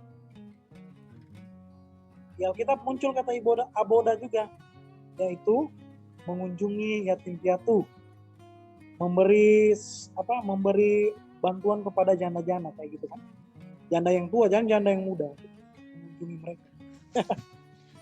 Itu ibadah. Jadi artinya secara sosial, Balai Keselamatan lakukan itu, kalau kita bilang itu adalah ibadah. Tapi ada ibadah yang satu lagi. Jadi semuanya berkaitan ya. Jadi bukan ini paling penting, itu yang paling penting. Jadi berkaitan. Yang ketiga saya lupa bahasa Ibraninya, nanti saya cari tahu. Tapi pada intinya bahasa Inggrisnya itu ibadah yang namanya like Christ. Serupa dengan Kristus. Nah, wow, itu rahasia ibadah kita. Jadi kita hanya tidak datang ke gereja, tapi hidup kita tidak sama seperti Kristus. Gitu maksudnya. Jadi kita datang ke gereja secara latreo, ibadah yang rutinitas, liturgi. Kemudian kita mengunjungi orang-orang yang membutuhkan, itu ibadah juga, aboda, pengabdian. Gitu. Yang ketiga yang saya lupa nama bahasa aslinya, bahasa Ibraninya, tapi bahasa Inggrisnya saya ingat like Christ, serupa dengan Kristus. Ini ibadah yang luar biasa. Ini kalimat yang dikatakan Rasul Paulus sama muridnya yang namanya Timotius. Wow. agung, katanya agunglah rahasia ibadah kita. Nah, yang dia maksud adalah serupa dengan Kristus. Ibadah setelah ibadah. Karena begini, ada orang yang rajin ibadah, tapi hidupnya tidak menunjukkan Kristus. Saya tidak judge orang, saya pernah lakukan itu ya. Jadi maksudnya Rasul Paulus adalah, kita lakukan ibadah di gereja. Kita lakukan menolong sesama, sosial, ibadah sosial namanya. Tapi yang jauh lebih penting adalah hidup kita adalah ibadah yang sejati. Makanya Paulus bilang, berikanlah tubuhmu sebagai persembahan yang sejati. Serupa dengan Kristus. Jadi waktu orang lihat kita, secara tidak langsung mereka melihat sifat Kristus dalam diri kita. Saya punya cerita, semoga dapat menolong ya. Nanti saya jawab lagi pertanyaan Grace. Jadi seorang hamba Tuhan diberikan kesempatan untuk kuliah di luar negeri di suatu universitas yang sangat terkenal. Singkat cerita, pendeta ini langsung berangkat ke negara tersebut dengan membawa koper. Nah, tibalah dia di kampus itu, di sebuah asrama, ketemu sama seorang bapak-bapak tua yang sedang menyapu halaman. Nah, tiba-tiba bapak ini menghampiri dia dan bilang, nanti saya bawakan tasnya. Bapak ini bawakan tasnya sampai di dalam kamarnya dia di asrama. Kemudiannya pendeta ini ingin kasih tip untuk bapak itu. Bapak ini saya kasih tip untuk bapak. Oh, bapak itu bilang, nggak usah. Ini sudah kewajiban saya. Biasa. Nah, tiba hari, rektor akan berikan pengumuman kepada semua pendeta yang diberikan beasiswa untuk melanjutkan studi mereka. Nah, kagetnya atau surprise bagi pendeta ini, ketika rektornya memberikan pengumuman, dia melihat, waduh, ternyata rektor ini yang bawakan tas saya kemarin. Waduh, gitu. Jadi, the moral of the story, pesan moralnya adalah, orang bisa lihat Kristus dalam kita. Ini rektor ini luar biasa kan? Statusnya kan, waduh, rektor. Tapi dia masih mau tolong angkatkan kopernya. Begitu Kristus. Walaupun dia punya status adalah Tuhan, tapi dia mau jadi manusia, mau merendahkan diri. Nah, itu rahasia ibadah kita yang sejati. Jadi pertanyaannya, kalau orang katakan papanya Grace kafir karena jarang ibadah, menurut saya itu adalah hal yang salah. Kenapa? Karena belum tentu orang yang bilang itu hidupnya serupa dengan Kristus. Kalau dia serupa dengan Kristus, tidak mungkin dia keluarkan kata-kata demikian. Karena Kristus yang kita sembah, Kristusku dan Kristusmu, tidak pernah katakan kalimat seperti itu. Justru waktu kita jatuh dalam dosa, dia mau angkat kita. Istilah saya katakan Tuhan Yesus kita itu adalah Tuhan Yesus yang pelupa. Ini dalam tanda kutip ya. Karena bagi saya Tuhan Yesus itu sangat cepat lupa dengan kesalahan yang saya buat. Makanya saya katakan Yesusnya kita itu pelupa. Tapi sayangnya sifatnya Yesusnya yang kita sembah itu tidak menurun sama anak-anaknya. Waduh, sekarang ini anak-anak Tuhan suka ingat-ingat kesalahan orang lain. Mungkin kakaknya, adiknya punya kesalahan 5 tahun lalu, dia ingat sampai sekarang ini. Beda jauh kan dengan Tuhan yang kita? Jadi waktu temannya kita jatuh dalam dosa, yang benar adalah sama seperti Kristus. Dia mau balut kita. Dia mau angkat kita dari lumpur. Bukan menghakimi. Saya bahas minggu lalu, kenapa Tuhan marah sama Adam dan Hawa. Bukan karena hanya makan buah yang dilarang, bukan karena hanya melanggar perintah Tuhan. Tuhan tidak marah di situ. Tuhan marah waktu mereka saling menghakimi. Oh, perempuan yang suruh saya. Waktu perempuan ditanya, oh, iblis yang suruh saya. Ingin membenarkan diri padahal sudah salah. Saling menghakimi. Makanya Tuhan marah sekali. Terjadi yang namanya kematian rohani. Tuhan usir mereka. Tuhan meninggalkan mereka. Itu poinnya. Jadi, kasih tahu sama bapaknya Kak Kres, kalau ada orang yang bilang begitu, belum tentu hidupnya baik. Karena ibadah itu harus 3 hal. Yang pertama latreo. Memang kita harus lakukan itu. Ingatkan juga Papa, karena bagaimana kita mau lakukan hidup seperti Kristus kalau kita tidak temukan kebenaran dari setiap ibadah yang kita ikuti. Yang kedua, kita harus menjadi wakil Kristus untuk menolong orang-orang yang membutuhkan. Makanya Yesus bilang, waktu kau tolong, kau kasih makan orang yang paling terhina ini, kau sudah tolong saya. Begitu. Waktu kau kasih pakaian sama jaka di depan, Kres. Ada ODGJ di depan kami. Dia setia jaga kompleks gereja. Tuhan Yesus bilang, kau sudah kasih pakaian untuk saya. Luar biasa kan? Begitu. Jadi itu rahasianya ibadah. Bukan hanya datang ke gereja, tapi kita mau tolong orang lain. Terlebih lagi hidup kita mencerminkan Kristus. Kita semua belajar. Jadi saya bilang ini bukan berarti saya sempurna, ya, tidak. Saya jauh dari kata sempurna. Tapi saya mau belajar untuk hidup seperti Yesus. Itu ingin menjadi. Itu lagi kita ya. Saya rasa dapat menolong kita ya. Aman? Aman. Tapi bukan orang sih yang bilang papa saya kafir, tapi mama saya. Karena memang papa saya itu susah diajak ibadah.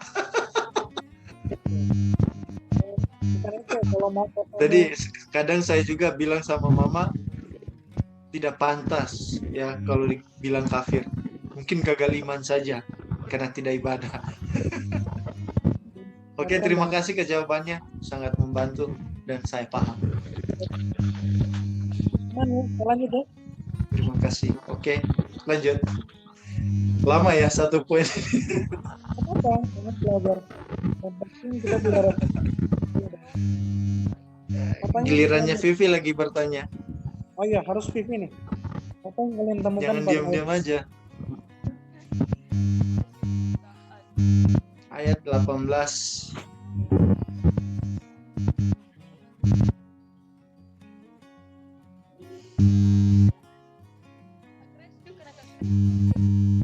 Tuhan Allah berfirman, tidak baik kalau manusia itu seorang diri saja, aku akan menjadikan penolong baginya yang sepadan dengan dia.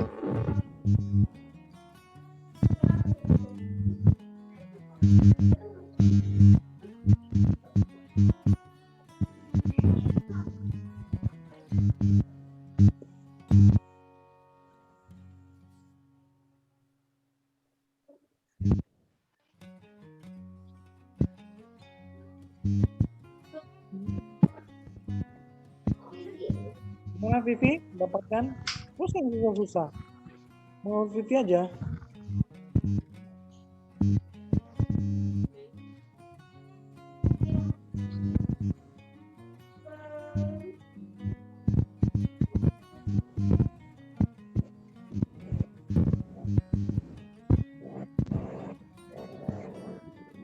Tentang pasangan ini ya Kak, jodoh. Ya, Ayo Vivi, jawab dulu.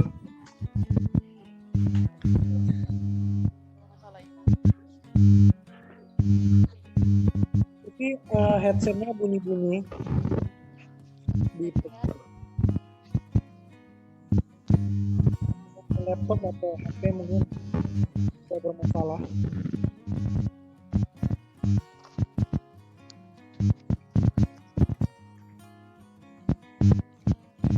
Gimana apa yang Vivi temukan? Satu saja. Saya temukan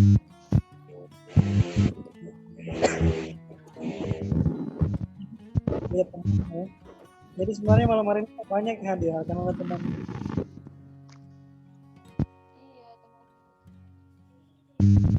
Kita dulu headsetnya, colokannya, baru pasang kembali karena suaranya bermasalah.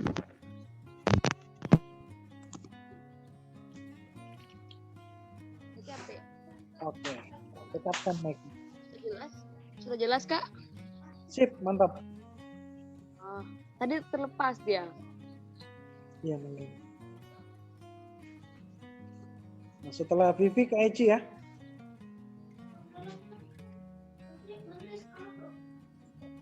Yang saya dapatkan dalam ayat ini, ayat yang ke-18. Yang saya dapatkan sesuai pemikiran saya ya.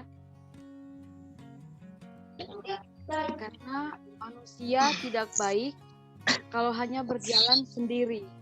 Tetapi manusia juga butuh penolong. Sik. Penolong yang artinya pasangan hidup yang sepadan dengan dia. Mantap. Terima kasih Vivi. Sekarang Kak Eci.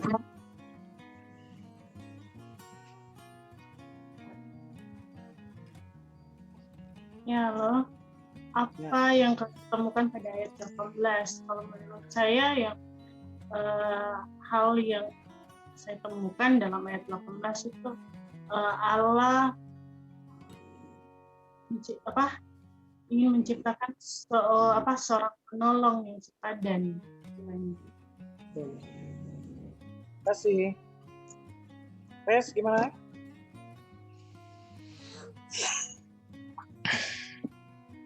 Kalau saya apa ya? Eh, Seperti yang dikatakan oleh Tuhan bahwa segala sesuatu yang diciptakan itu tujuannya menciptakan atau menciptakan seorang wanita yang menjadi penolong bagi Adam adalah tujuannya bukan hanya saja untuk menjadi penolong, tetapi sesuai dengan yang difirmankan Allah bahwa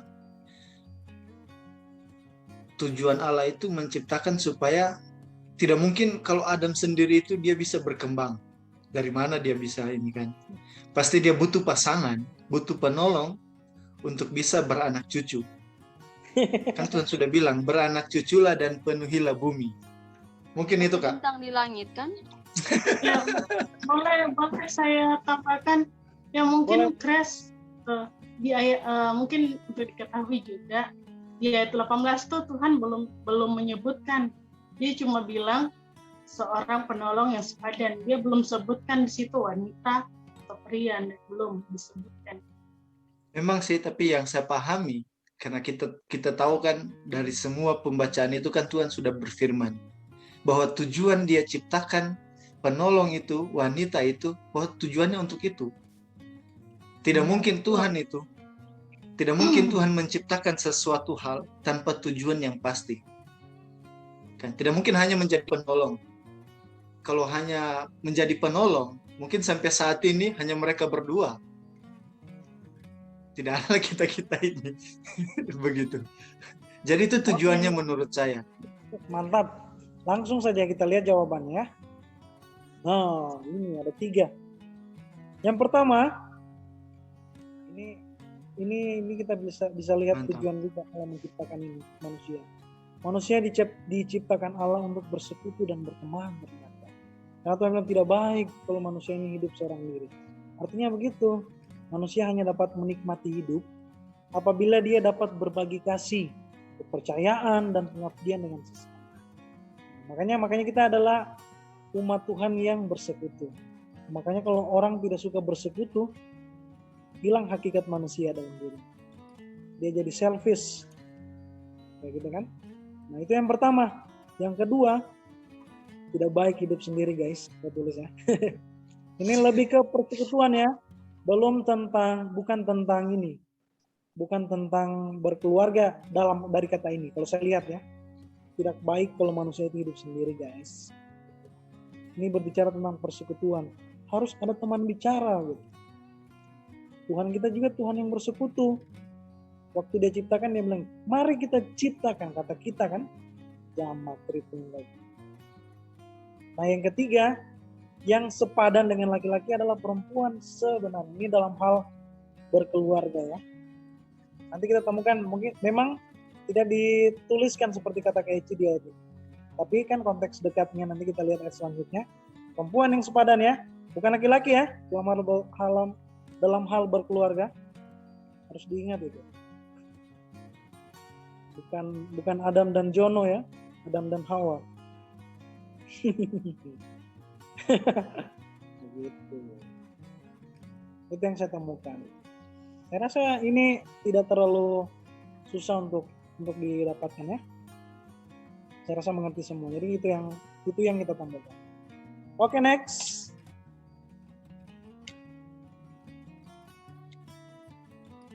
Ini tadi yang ditunggu-tunggu sama Vivi.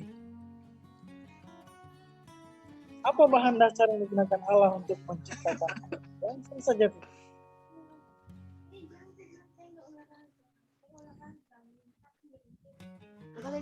Bahan dasar apa? Ada lagu Ambonnya ini.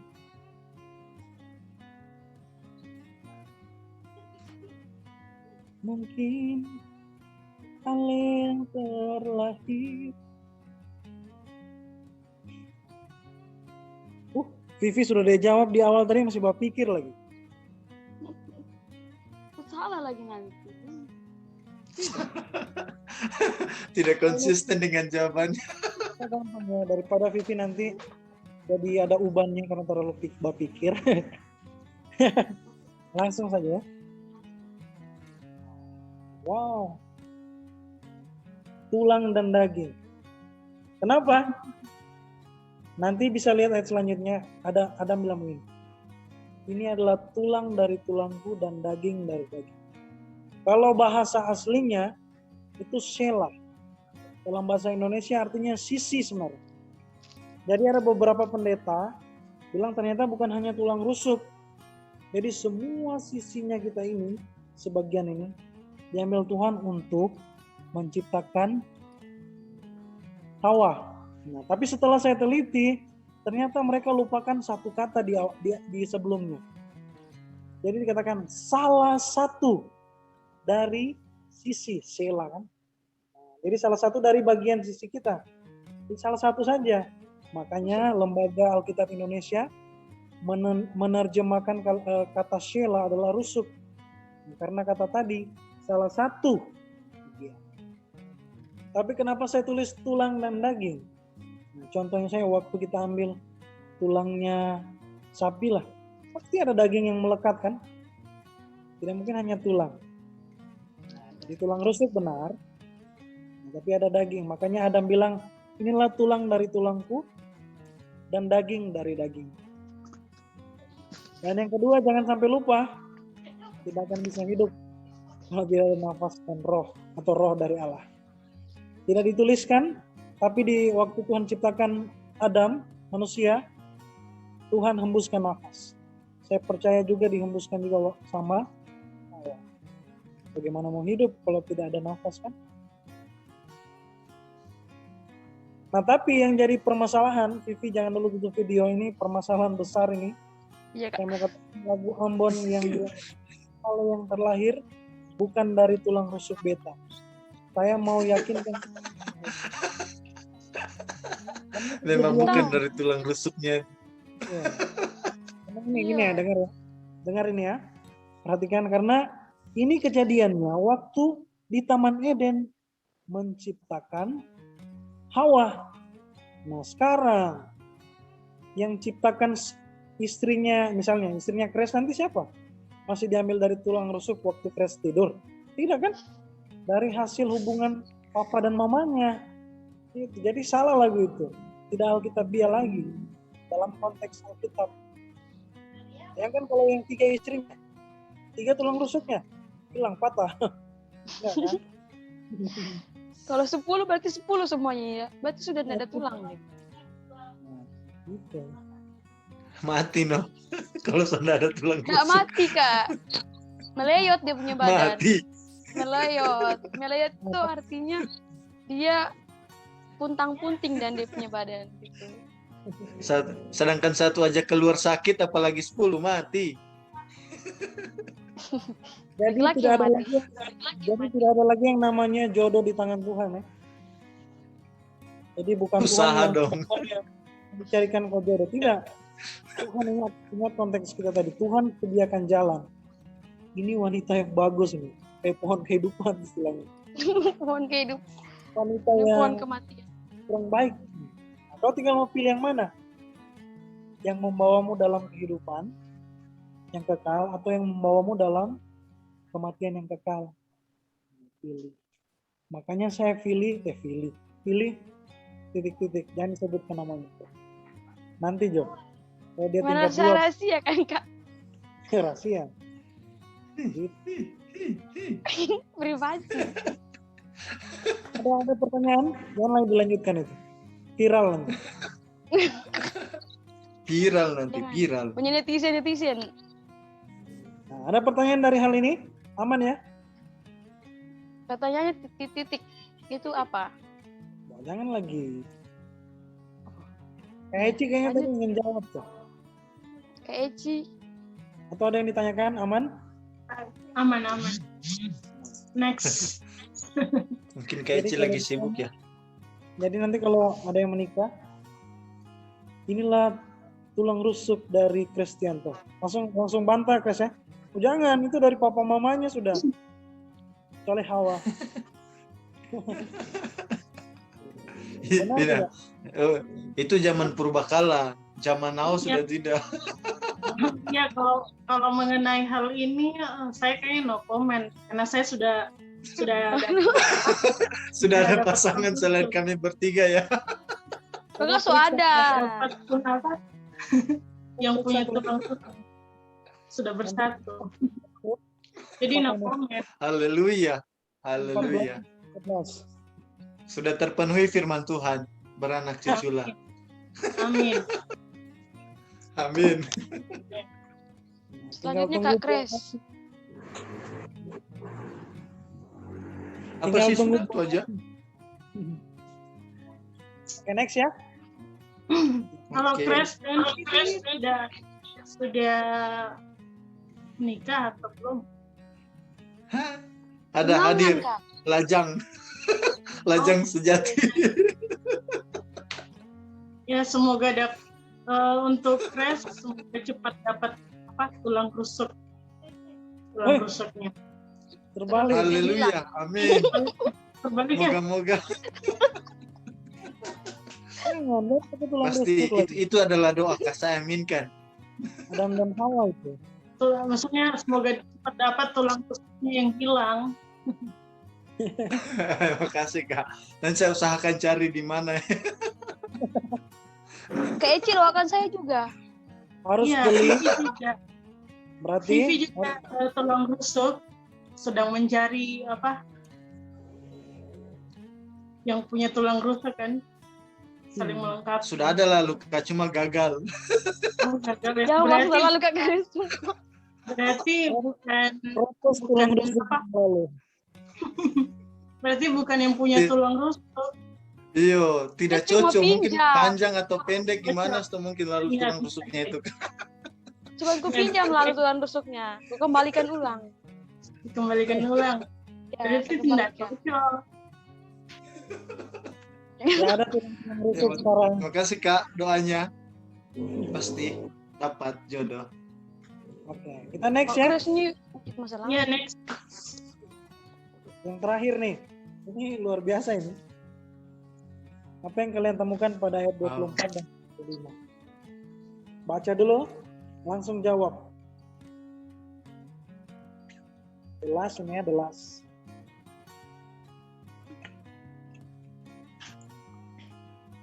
Kurang paham saya kalau ini Kak. Mau belum paham. Ya mungkin mungkin menurut saya sih, kalau menurut saya yang ditemukan dalam Kejadian 24-25. Kalau menurut saya itu berkaitan dengan pernikahan atau kesatuan keluarga. Betul, betul. Jadi rencana Allah untuk pernikahan itu menjadi satu daging, yaitu bersatu secara jasmani dan rohani. Mungkin seperti itu.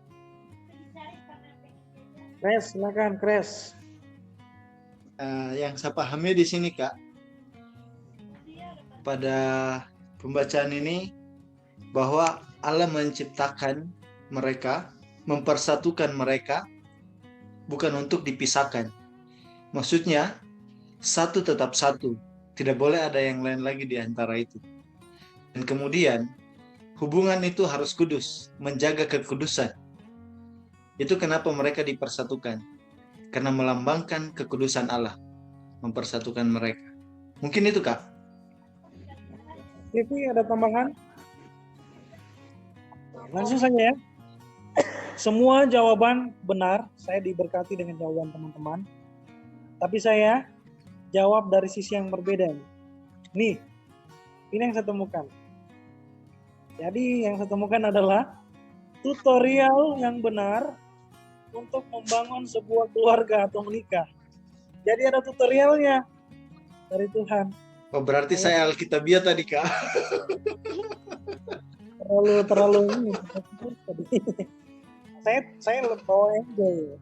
Jadi ada tutorialnya yang benar ya membangun sebuah keluarga atau menikah. Langkah pertama, stick. Begini guys, yang pertama adalah meninggalkan kedua orang tua. Nah, saya simpulkan adalah artinya mandiri punya pekerjaan. Jadi jangan berani-berani mau nikahi anaknya orang kalau belum punya pekerjaan ya. Jangan berani Makanya pacari sampai yang sekarang belum menikah. belum bisa mandiri. Nah, baju belum bisa cuci sendiri kayak begitu kan. Belum bisa bekerja lah, udah berani mau menikah gitu. Itu yang pertama. Yang kedua, setelah sudah punya pekerjaan, bisa mandiri, harus menikah bersatu dengan istrinya. Kita sebut nikah kudus atau pemberkatan nikah. Nah, yang ketiga, baru bisa telanjang hubungan intim. Saya jelaskan di sana. Coba lihat yang terakhir. Mereka keduanya telanjang tapi tidak malu toh. Nah, itu yang terakhir. Pertama, mandiri, punya pekerjaan, dikuduskan pemberkatan nikah. Waktu Adam dan Hawa, Tuhan sendiri yang kuduskan mereka. Sekarang melalui pendeta, imam. Nah, jangan sampai dibalikin ya. Jangan dari nomor 3 dulu. Hubungan intim duluan. Baru Saya ketawa memang Kak. ya, jangan dibalik ya. Jangan hubungan intim, baru nikah kudus. Nah, baru belum ada pekerjaan, tinggal sama orang tua masih begitu. Artinya saya tidak sempurna juga. Saya pernah jatuh juga loh. Syukur Tuhan ingatkan ini, jangan diulang lagi kalau mau menikah. Makanya saya mau sampaikan ini, akan berbeda orang yang pakai tutorial ini dibandingkan orang yang balik tutorial ini. Bukan nikah kudus lagi namanya. Gitu. Berbeda untuk jalan itu. Harus bawa dalam doa pelepasan. Menyesali semuanya, mengakui jujur sama Tuhan, supaya keluargamu tidak berantakan. Mungkin kamu sudah lakukan dosa sebelum menikah, dan kamu belum selesaikan dengan Tuhan. Nanti bisa ajarkan sama saudara kita, keluarga kita dimanapun berada. Ya. Jadi, aduh, saya sudah dibalik Tuhan tutorialnya, sorry. Bagaimana itu? Kembali lagi Tuhan kita, Tuhan yang maha pengampun. Artinya dia tidak artinya dia membenarkan apa yang kita buat salah, tidak. Artinya Tuhan kita adalah Tuhan yang kasih second chance dan chance yang lainnya. Chance yang lain, kesempatan ya. Kesempatan kedua, kesempatan yang ketiga. Luar biasa Tuhan. Saya rasa menolong ya. Ingat tutorial ini bisa diviralkan di foto ya. Jadi ini tutorial yang benar kalau mau menikah. Punya pekerjaan dulu, baru berani nikahi anak orang, baru dinikah kudus, jangan kumpul kebo dulu ya, baru boleh ini. Oke? Aman lah ya. Oke Kak, aman, makasih. Ada yang mau ditanyakan? Setelah itu Kak, sudah Kak, pasang ke tangan. Oke, Vivi kita bertanya yang panjang-panjang tentang jodohmu yang sudah lalu, yang gagal itu loh. Kita sampai di bagian akhir. Saya tidak suruh teman-teman untuk sampaikan apa yang kita dapat, kita aplikasikan dalam hidup kita. Jadikan itu perenungan pribadi. Waktu kita belajar Kejadian 2 ini, kita temukan kebenaran. Mari kita aplikasikan hal-hal yang baik dalam kehidupan. Kita sudah dapat kebenaran yang banyak dari diskusi kita malam hari ini. Terima kasih untuk semua kita yang hadir dan juga teman-teman tadi. Nanti ini akan di-upload ke YouTube, kita bisa lihat kembali. Ini juga menolong untuk teman-teman. Sebenarnya banyak yang mau ikut. Secara khusus di kampung saya, teman-teman, anak-anak GPS di sana mau ikut. Cuma kendala jaringan tidak bagus dari. Oke, nanti doa penutupan akan dibawakan oleh Vivi. Tapi kita mau nyanyi chord dulu nih. Buat kita, Tunggu, Kak Kris tertawa terus. buat teman kita Kesimpulannya, Kenapa? Kesimpulannya, jawab masing-masing nanti ya. Jadikan perenungan pribadi. Begitu. Oke, kita mau nyanyi. Nanti Vivi hidupkan lagi ya, saya mute dulu ya supaya tidak bertabrakan suaranya ya. Kita nyanyi Happy Birthday.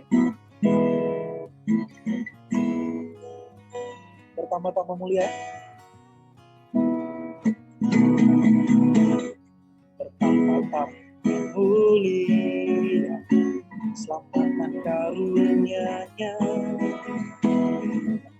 diberikan dengan kelimpahan, bertambah-tambah umurnya, panjang umurnya, panjang umur, sehat badannya, kuat imannya di dalam Tuhan, di dalam Tuhan, di dalam Tuhan. Happy birthday, happy birthday to you, Grace. Happy birthday to you. Happy birthday, God bless. Happy birthday to you. Happy birthday. Happy birthday to you. Happy birthday to you. Birthday, God bless. Happy birthday to you. Silakan berdoa. Birthday Kak Grace. Berdoa apa? Mari kita berdoa. Mengucap syukur Tuhan di hadapan untuk waktu yang indah itu bagi kami, di mana kami telah selesai sharing mengenai firman Tuhan. Kiranya apapun yang sudah kami dengarkan, sudah kami bersama-sama pelajari pada malam hari ini, kiranya dapat kami simpan dalam hati dan pikiran kami, dan kiranya melalui firman ini Tuhan, kami masih memperoleh kekuatan dari Tuhan. Bapa di sorga, malam hari ini kami juga berdoa bagi teman-teman kami yang sudah sempat mengikuti Piesum ini, kiranya Tuhan juga memberkati kehidupan mereka. Kami juga mengucap syukur Bapa, di mana pada hari ini Engkau telah tambahkan satu usia lagi bagi Kak Grace. Kami tetap serahkan kehidupannya ke dalam tangan-Mu. Kami serahkan segala pelayanannya ke dalam tangan Tuhan. Kiranya Tuhan memampukan Kak Grace, memberikan ia kesehatan dan kekuatan. Kiranya apapun yang menjadi doa dari Kak Grace, yang menjadi pergumulan hidupnya, kami serahkan semuanya ke dalam tangan Tuhan. Tentang pasangan hidup, kami serahkan ke dalam tangan Tuhan. Berikan yang terbaik buat Kak Grace. Bapa di sorga, malam hari ini kami akan beristirahat. Kiranya Tuhan jaga dan lindungi kami, sehingga besok pagi Bapa kami boleh bangun dan masih merasakan kekuatan dan nafas baru dari Tuhan, dan kami dapat melakukan segala pekerjaan kami, bahkan pelayanan kami. Tuhan Yesus, kami serahkan kehidupan kami sepanjang malam hari ini ke dalam tangan-Mu. Dalam nama Tuhan Yesus kami berdoa. Haleluya. Amin. Amin. Terima kasih semuanya. Tuhan memberkati kita ya. Kita ketemu lagi minggu depan. Kejadian 3. Boleh dibaca-baca memang. Temukan banyak kebenaran di dalamnya. Saya percaya minggu depan lebih seru lagi ya. Dan pasti banyak teman-teman lagi yang akan ikut. Saya sangat percaya itu. Saya beriman. Terima kasih sekali lagi teman-teman. Pres, Vivi, Kak Eci. Terima kasih Karuli juga Ya, tadi. terima kasih. Malam. Malam. Kamsahamnida Kak Grace.